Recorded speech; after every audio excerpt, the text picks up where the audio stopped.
Hey everybody, welcome to our new webinar. This is Jimmy Beach. So for this demonstration, we're going to make a vintage hand-toned black and white effect in exposure. So feel free to ask any questions. You can do that in the chat, or you can open up some Q&A. You can do that during the demonstration, and we are monitoring that chat. Now, if the questions that you have are not answered during the presentation, we will get back to it at the end. So don't feel like you're not being heard. Exposure 6 is what I'll be using today. It's the latest version of our advanced non-destructive raw photo editor and organizer.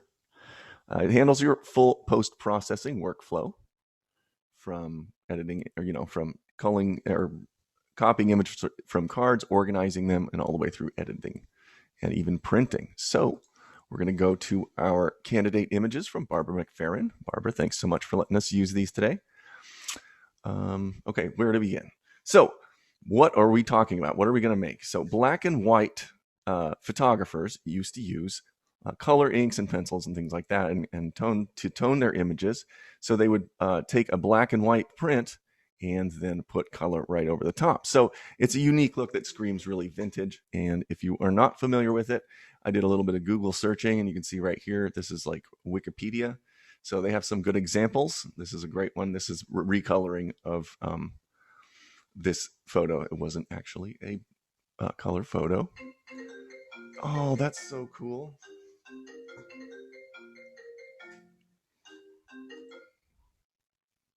I turned it off on my phone, but it turned back on my computer. I'm fired. Anyway, so yeah, there's a couple of really good images here. You can see what these effects look like when they are on these black and white images. Here's a good one. And, a lot of the times these kind of images are really old, so you also have some like vintage or something else going on. This one has a lot of degradation. You can see where it's starting to come apart. That's really neat. We should get an effect like that. Anyway, so yeah. And these are the kind of inks you can see right here, how they take their little brush and then they come and tone the image with the little brush. So yeah, so it's not a true to color representation at all. Usually they did as best they could to try to match colors and tones. So that is what we're going to be remaking.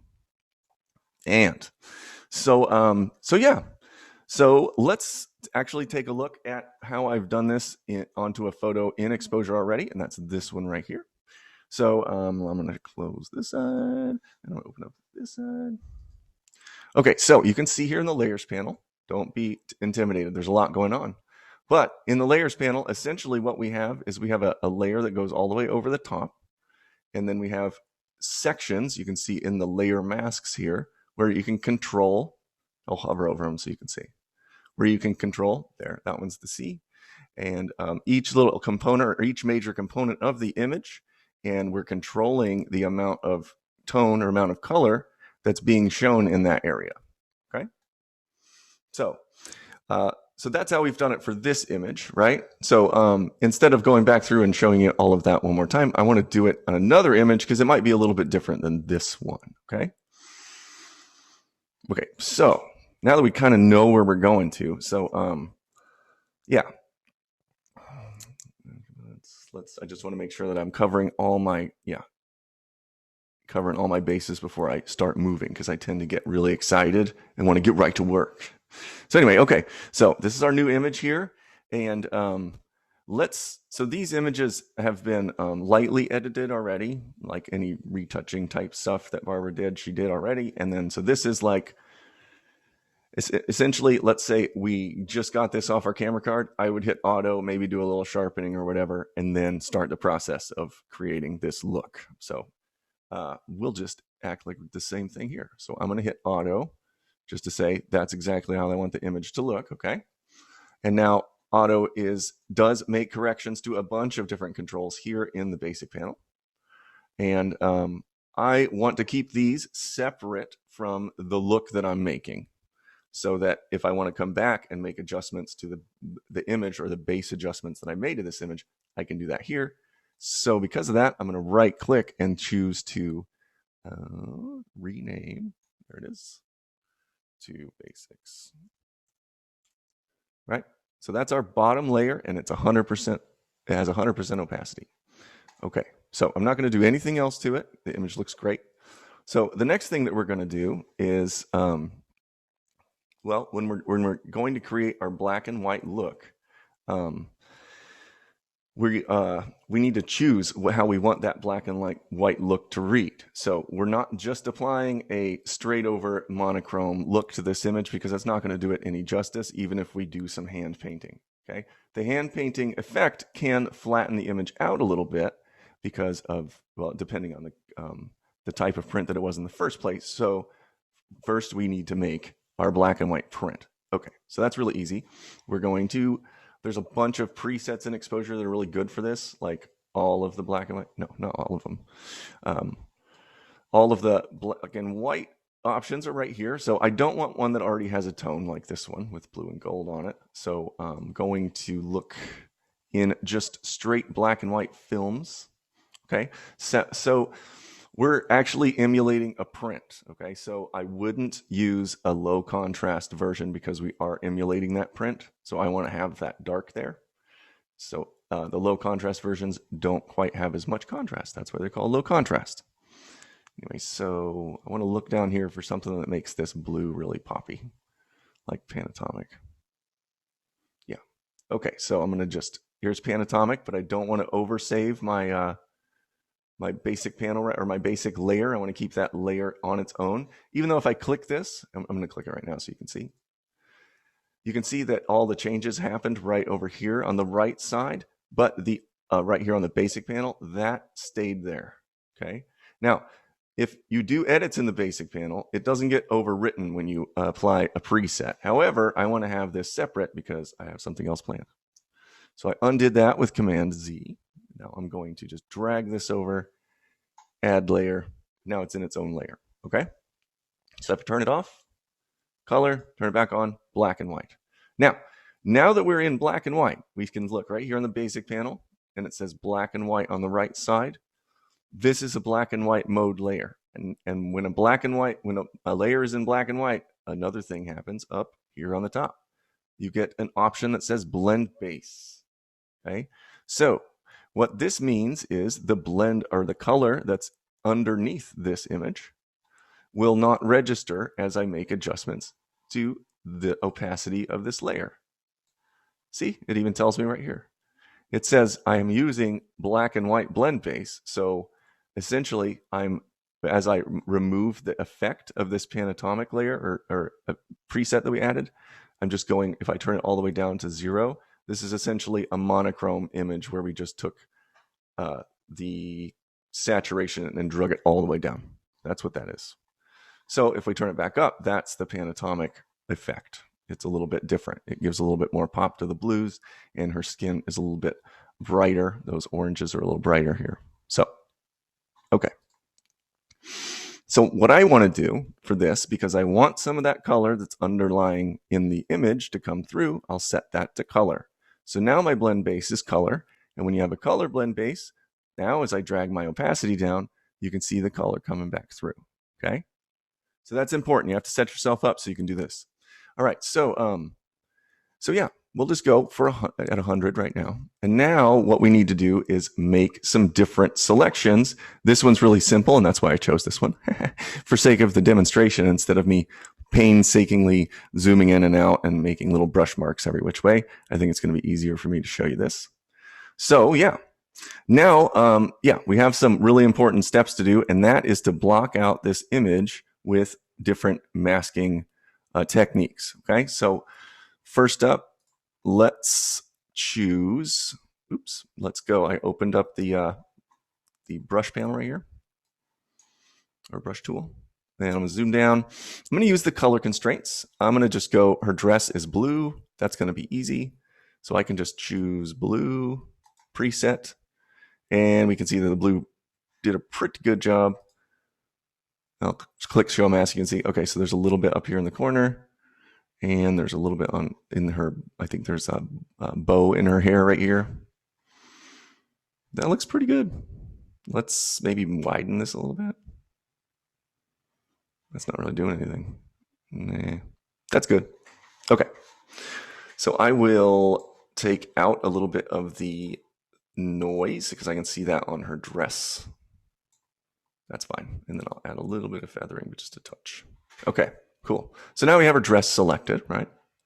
And we also have this little area up here selected. So I'm going to use my brush in addition to using the color constraints I just used. I'm going to use my brush and make sure it's really strong. It's the eraser. And I just don't want it to touch there. And I don't want it to touch there. Okay? So now I'm going to turn my show mask off. Now we can see we have that gorgeous black and white preset right there on her dress. Nice and clean, okay? So, well, now what do we have to do? Well, now we have other things that we need to take the effects or the color from. So I'm going to right click on this layer because we already have it here. And I'm just going to click duplicate. Now, I'm going to reset our mask because we want a different mask for this one, okay? So on this layer, it is officially not applying to anything because it's a black mask. So this one is white. That means all of this is being seen. See, if we hover over it, it's it's doing everything. This one, no mask. Okay, that's fine. So we want to probably add her face. That's probably a good idea. Let me rename this one to dress. And then I will rename this one to face. Cool. Okay, and the face, her face, I think this will be pretty straightforward. Let's use the color constraints again for her face. Usually I can just choose one of the orange tones, but let's use the eyedropper. We can go up onto one of these tones on her cheek in the middle. Orange. You can see her lip there is not quite the same color. That's going to be a little bit more red probably. There we go. Okay, now let's turn on a show mask. Oh, goodness.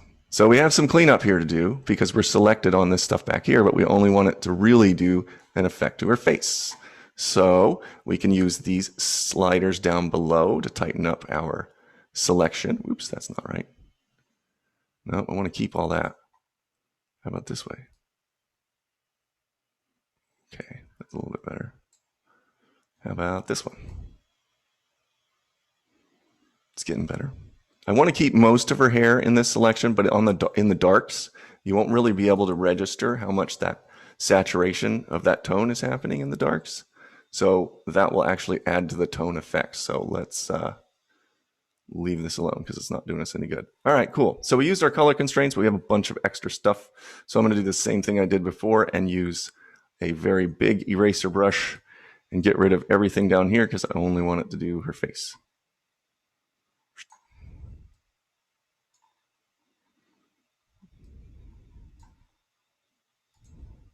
Well, and hair. I guess I should probably put face and hair. You guys know what I'm talking about, though. Okay. Now I could go in and nitpick this, but I'm just doing it for the demo. It looks pretty good. Okay. So we got that one, right? So let's turn off our show mask. We'll go back up. Now we can turn that layer off and on. Good.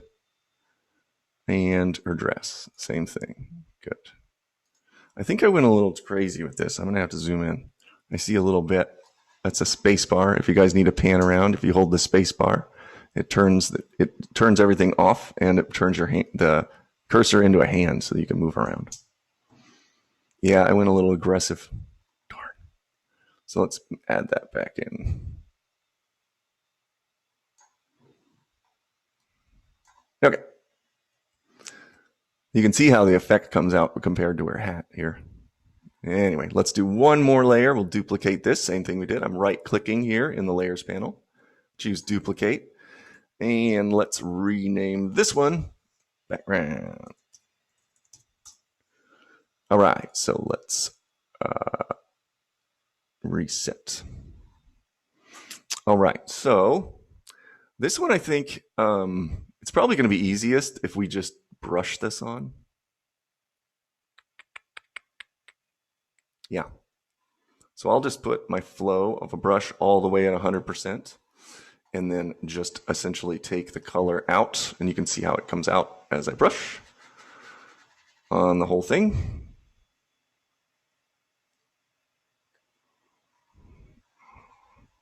You guys are watching my mousing skill. It's not so bad. It's actually pretty quick to do.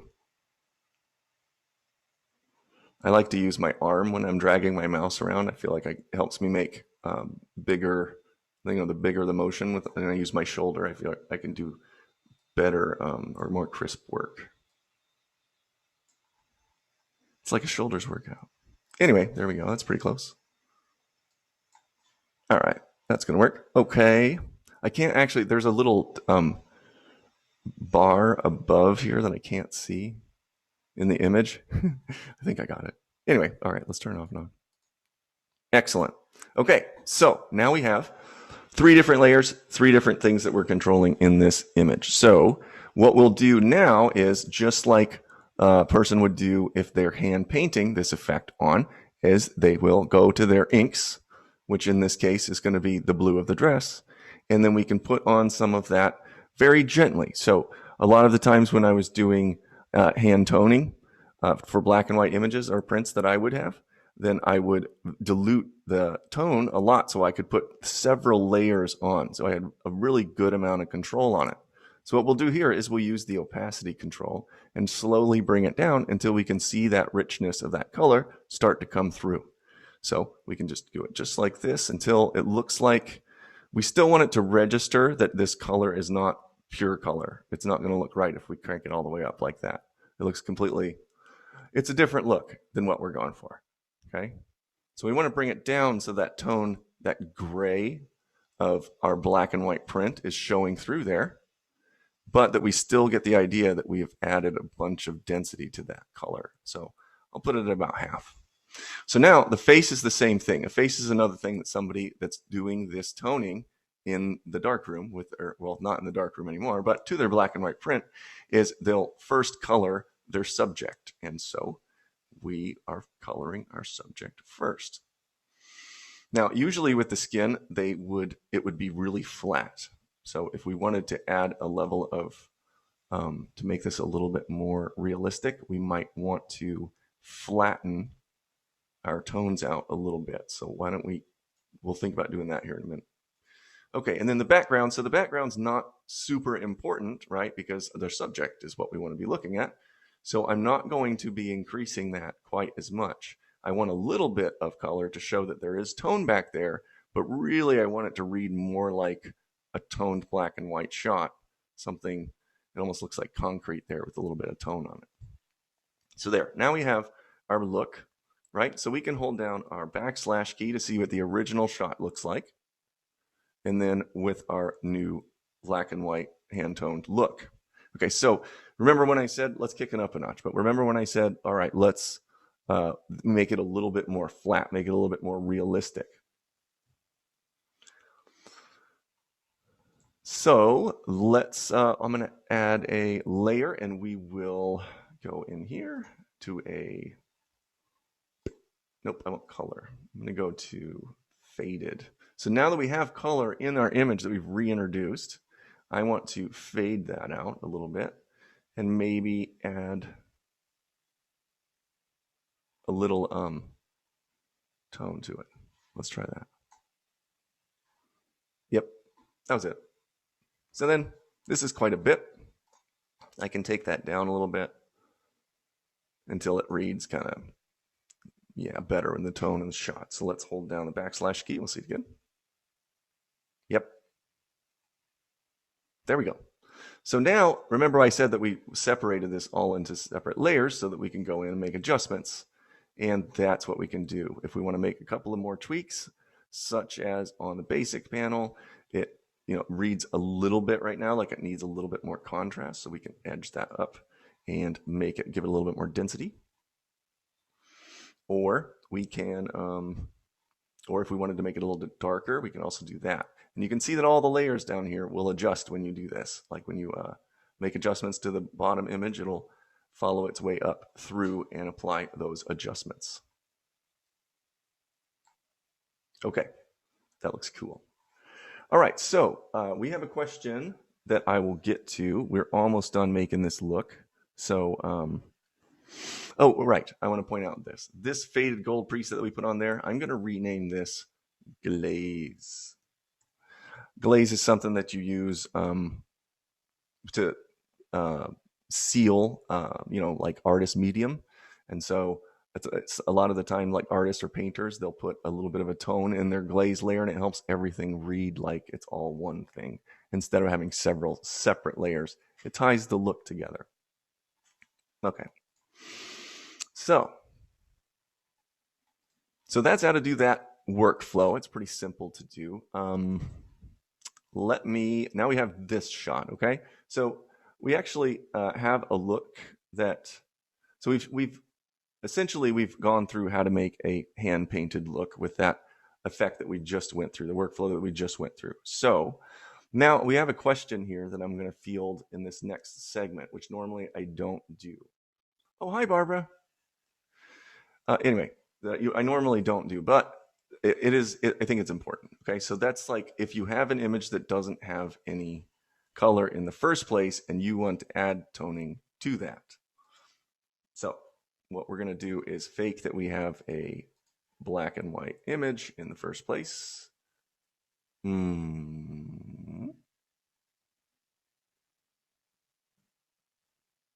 this one. Okay, so this is our black and white image in the first place. Okay, so we're going to have a similar scenario to what we did before, where we are going to be adding tones to areas of the image where we want to control the effects. Okay, with black and white image, you're probably going to have to work a little bit harder to make those selections because you can't use the hue. Well, you can't use the saturation or luminance or hue controls to make those selections. So you have to really do them by hand. So it's a little bit more work. Okay, that's why I wasn't going to do that first because it can be confusing. Okay, so what we'll do is we'll make our first layer. We're ignoring this. This is our black and white. Well, we can just leave that. Okay, so we'll go down here to the color panel, and this is where we can introduce some tones. Actually, I don't know if we can. Yeah, wait. This is where we can introduce some tones. So we can add something like a color filter, right? So this one's orange. Well, just like a painter would do, orange isn't quite skin tone in my mind. It is a skin tone, but we have to see how it's going to blend with that underlying tone. So it usually is somewhere in, let's say that. So I have like my peach tone. Let's rename this one skin. Okay, so I picked my tone out with the color filter, and my density is at 50%. So we can crank it up and give it a lot more tone if we wanted to. We can also I want to make it darker, so I'm going to leave that the way that it is. We can do a little bit of warming and stuff on top of this color as well. So we would do essentially the same behavior that we were doing before. However, the color constraints are not going to work for us because we don't have color in this image. And so we will be brushing our tones on like so. Now, this is more of like you were painting. It's kind of cheating. It's kind of like painting by number. But the same rules are going to apply to this as they did with our other demonstration where we have our effects that are on these different areas. So this is the skin. If we just want to put the tone, that's fine. If we also want to brighten it up or make some other effects to it, we can as well.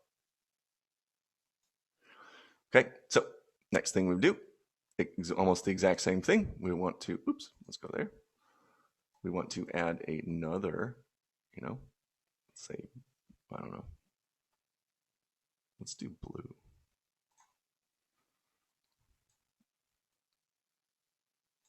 And then paint on our shirt. Ooh. See how it's working? Oops.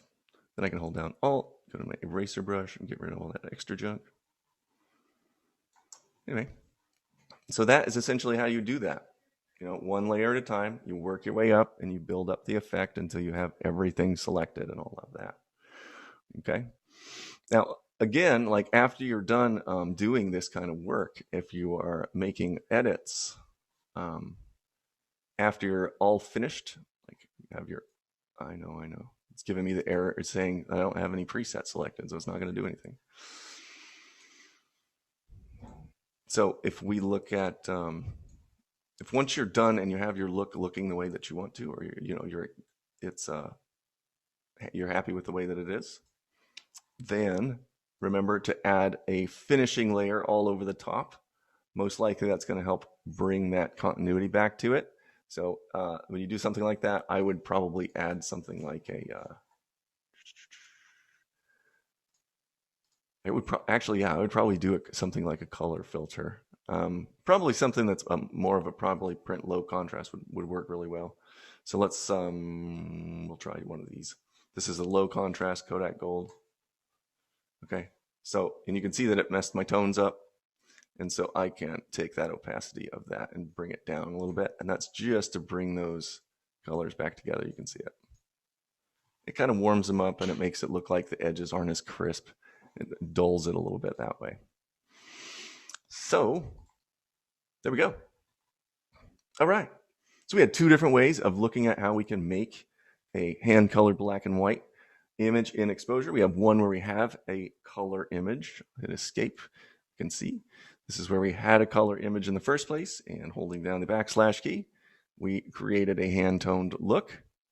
And then if we had a black and white image to begin with, we can tone it using the controls in the color panel and make it hand tone. Oop, well, we can't do that, can we? We have to.